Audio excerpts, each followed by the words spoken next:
What's going on, everybody? I'm here to do episode 16 of the We Fall Back series, where today I will be talking about the Denmark Vesey Rebellion of 1822. Denmark Vesey was a free black man and community leader in Charleston, South Carolina, who was accused and convicted of planning a major slave revolt in 1822.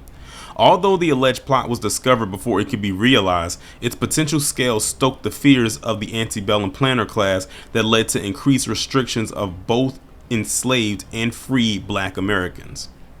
Likely born into slavery in St. Thomas, Vesey was enslaved by Captain Joseph Vesey in Bermuda for some time before being brought to Charleston.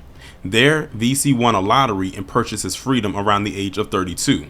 He had a good business and a family, but was unable to buy his first wife, Beck, and their children out of slavery. Vesey worked as a carpenter and became active in the Second Presbyterian Church. In 1818, he helped found an independent African Methodist Episcopal congregation in the city today known as Mother Emanuel. The congregation began with the support of white clergy, and with over 1,848 members, rapidly became the second largest AME congregation in the nation. In the summer of 1822, Vesey allegedly used his substantial influence among the black community to plan a major slave revolt. According to the accusations, Vesey and his followers planned to kill slaveholders. In contemporary accounts, the revolt would have involved thousands of enslaved Charlestonians and others who lived in nearby plantations. City officials sent a militia to arrest the plot's leaders, and many suspected were followers before rising could begin, and no white people were killed or injured. Vesey and 5 slaves were rapidly judged guilty by the secret proceedings of a city-appointed court and executed by hanging on July 2nd, 1822. Vesey was about 55 years old. In later proceedings, some 30 additional followers were also executed. Several others, including his son Sandy, were convicted of conspiracy and deported from the United States. City authorities ordered that Vesey Church be razed, and its minister was expelled. Manuscript transcripts of testimony at the 1822 court proceedings in Charleston, South Carolina, and its report after the events constitute the chief documentation source about Denmark Vesey's life. The court judged Vesey guilty of conspiring to launch a slave rebellion and executed him by hanging. The court reported that he was born into slavery at about 1767 in St. Thomas. At the time a colony of Denmark, Captain Joseph Vesey renamed him Telemaque.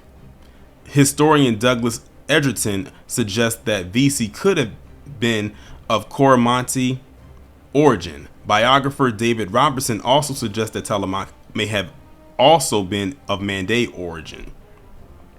Telemaque was purchased around 14 by Joseph Vesey, a Bermudian sea captain and slave merchant. Little is known of the life of Joseph Vesey, though the Vesey family is one of some influence in Bermuda, more recently producing notable businessmen and politicians, including Master Mariner Captain Nathaniel Arthur Vesey and his son Sir Nathaniel Henry Peniston Vesey and John Ernest Peniston Vesey, and grandson Ernest Winthrop Peniston Vesey. After a time, Vesey sold the youth to a planter in French Saint-Domingue, present-day Haiti. When the youth was found to suffer epileptic fits, Captain Vesey took him back and returned his purchase price to the former master. Biographer Edgerton found no evidence of Denmark Vesey having epilepsy later in life, and he suggests that Denmark may have faked the seizures to escape the particularly brutal conditions on Saint-Domingue.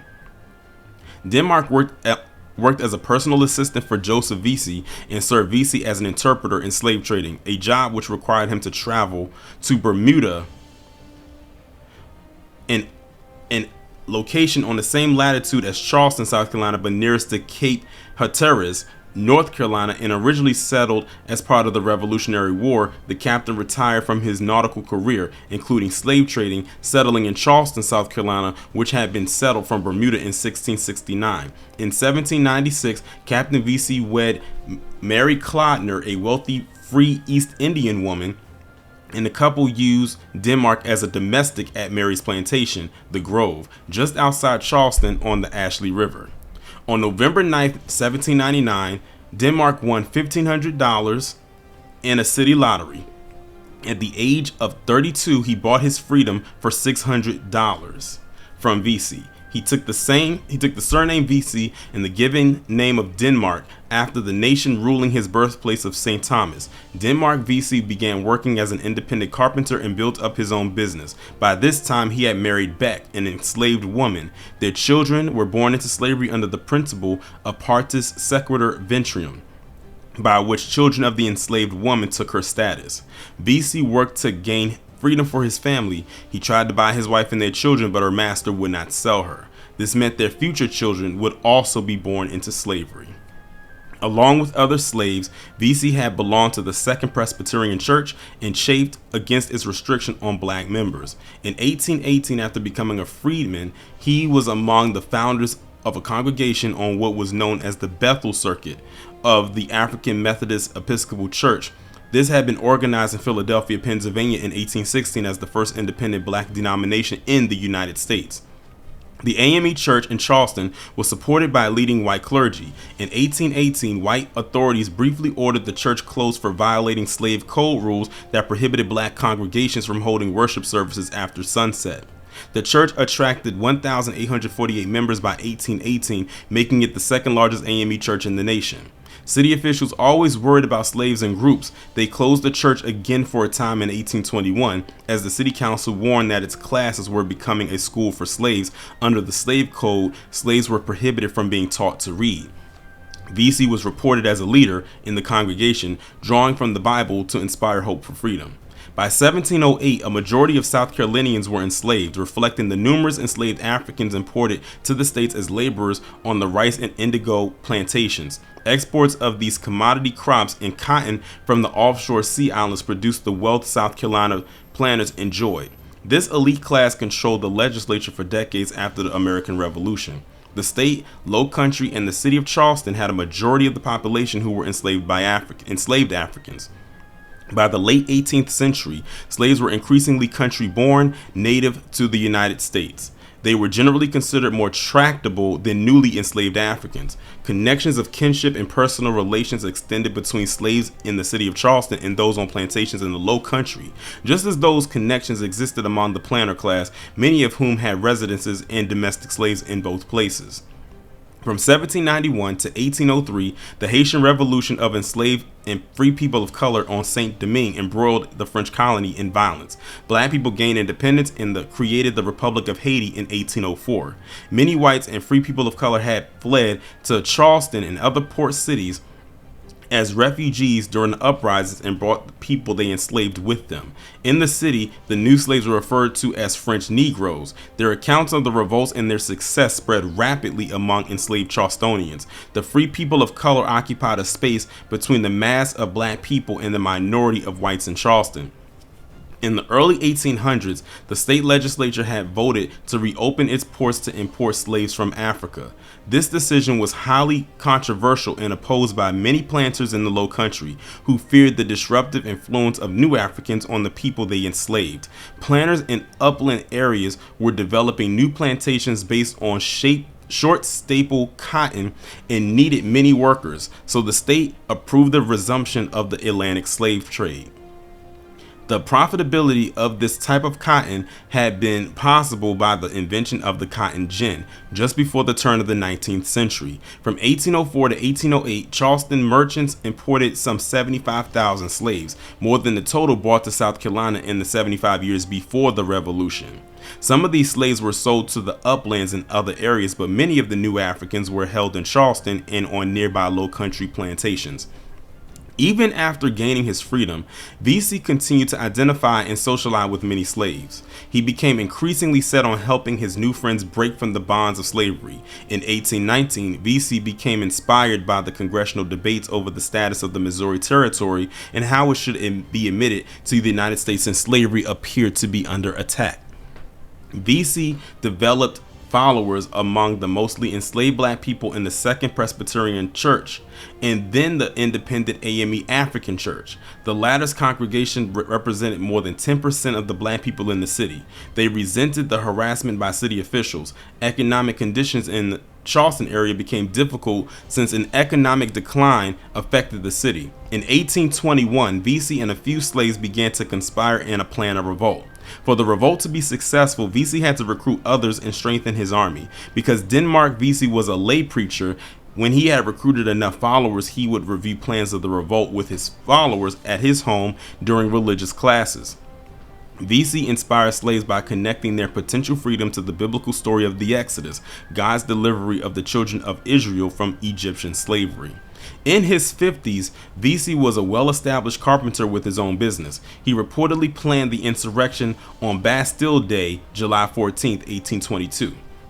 This date was notable in association with the French Revolution, whose victors had abolished slavery in Saint-Domingue. News of the plan was said to be spread among thousands of black people throughout Charleston and for tens of miles through plantations along the Carolina coast. Both the city and county populations were majority black. Charleston in 1820 had a population of 14,127 black people and 10,653 white people. Within the black population was a growing upper class of free people of color or mulattoes, some of whom were slave holders. Vesey held numerous secret meetings and eventually gained the support of both enslaved and free black people throughout the city and countryside who were willing to fight for their freedom.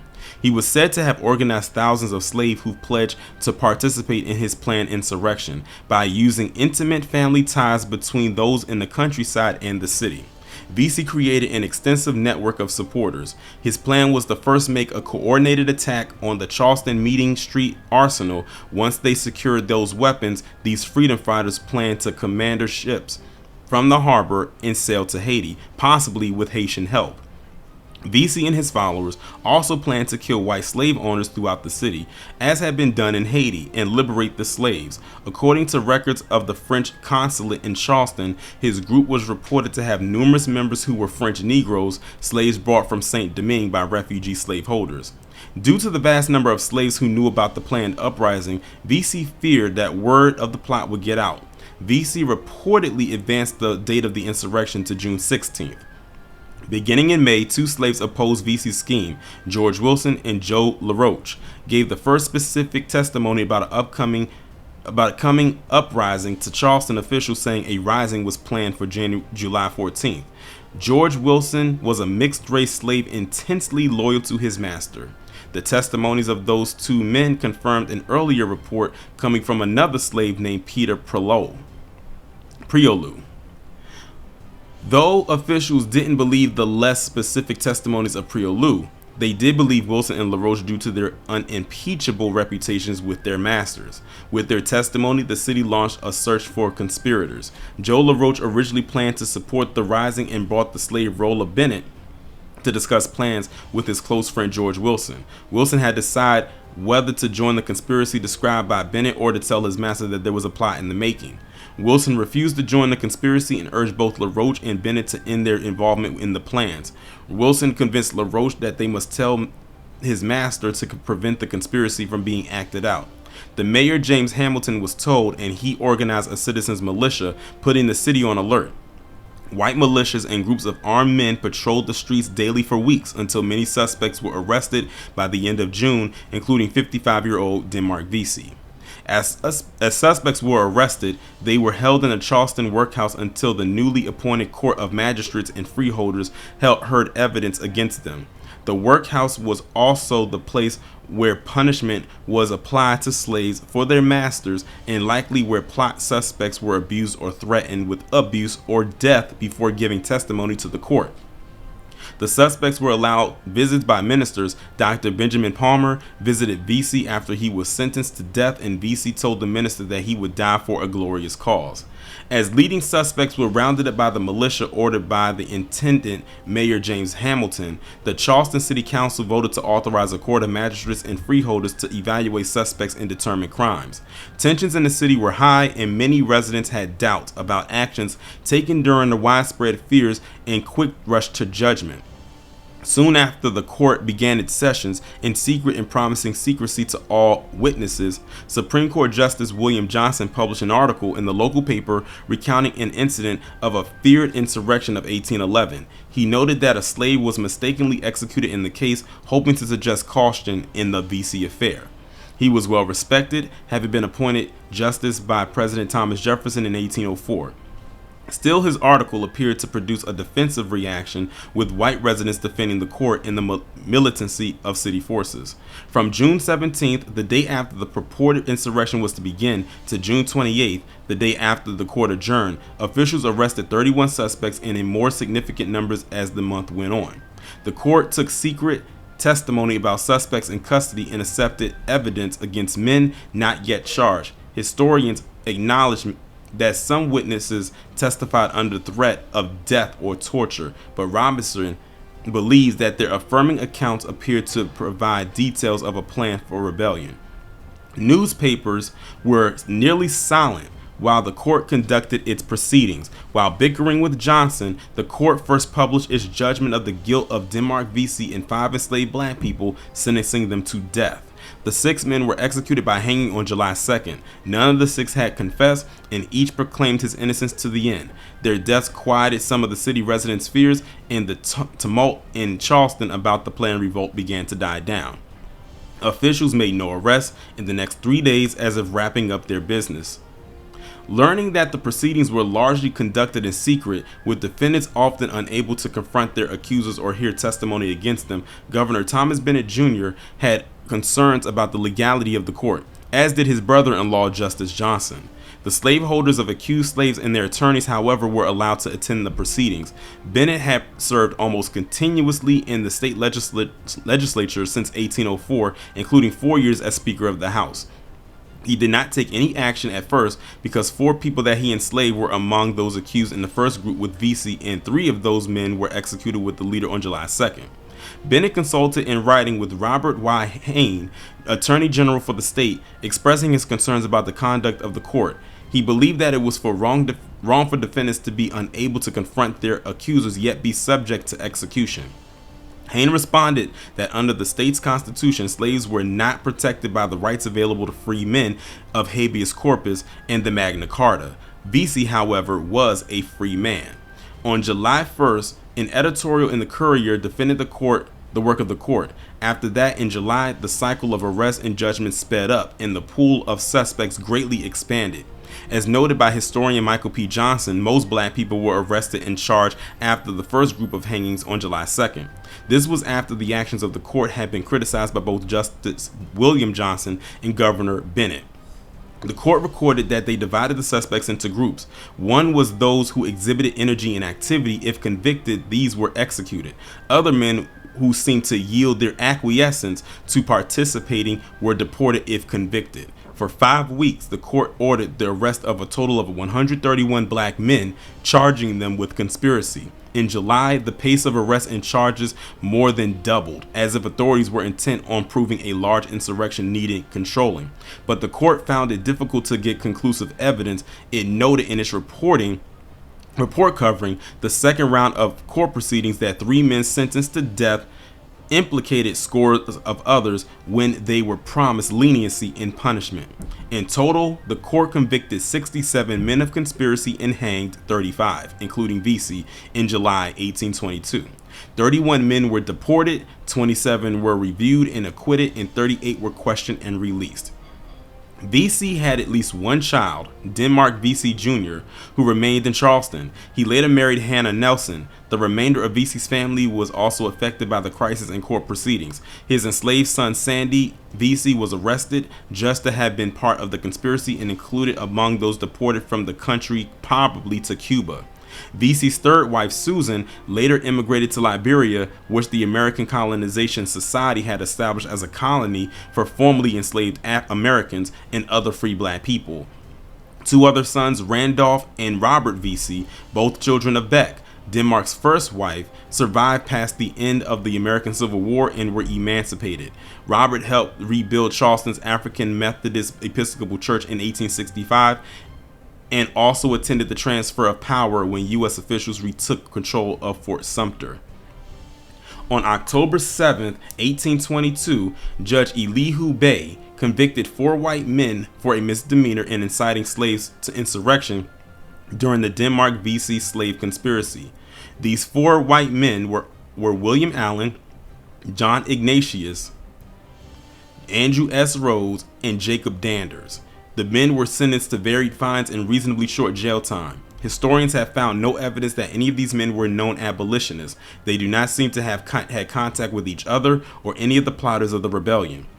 William Allen received 12 months in prison and a $1,000 fine, the harshest punishment of the 4. When tried in court, Allen admitted to trying to help the slave conspiracy, but said that he did so because he was promised a large sum of money for his services.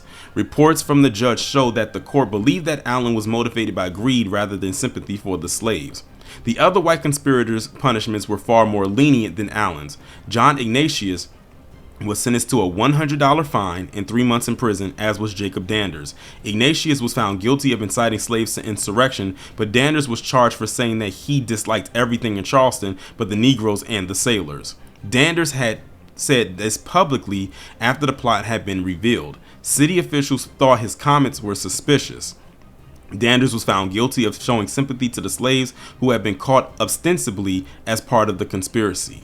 The final white defendant, Andrew S. Rhodes, received a sentence of 6 months and a $500 fine. There was less evidence against him than any of the other whites.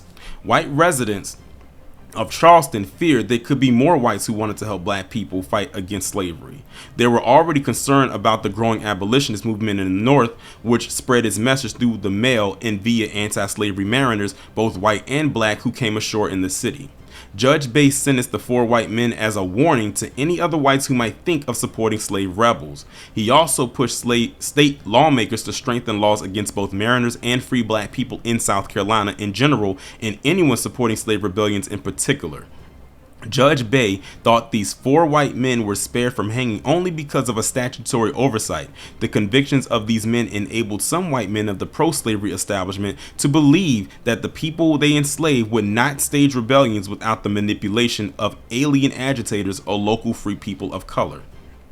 In August, Governor Bennett and Mayor Hamilton published accounts of the insurrection and court proceedings. Bennett downplayed the danger posed by the alleged crisis and argued that the court's execution and lack of due process damaged the state's reputation, but Hamilton captured the public with his 46-page account, which became the received version of a narrowly avoided bloodbath in Citizens Save the Cities and court zeal and actions. Hamilton attributed the insurrection to the influence of black Christianity and the AME African Church, an increase in slave literacy, and misguided paternalism by slaveholders towards slaves. In October, the court issued its report, shaped by Hamilton. Lacey K. Ford notes that the most important fact about the report was and remains that it tells the story that Hamilton and the court wanted told. It shaped the public perception of events, and it was certainly intended to do just that. As such, it makes important points about the Vesey Court's agenda, regardless of the larger historical truth of the documents claimed about the alleged insurrection and accused insurrectionists. Ford noted that Hamilton and the court left a significant gap in their conclusions about the reasons for the slave revolt. The importation of thousands of enslaved Africans to the city and regions by the early 1800s was completely missing as a factor. However, fears of slave revolt had been a significant reason for opposition to the imports. He suggests this factor was omitted because the political battle was over. Instead, Hamilton identified reasons for the risings that could be prevented or controlled by legislation which he proposed.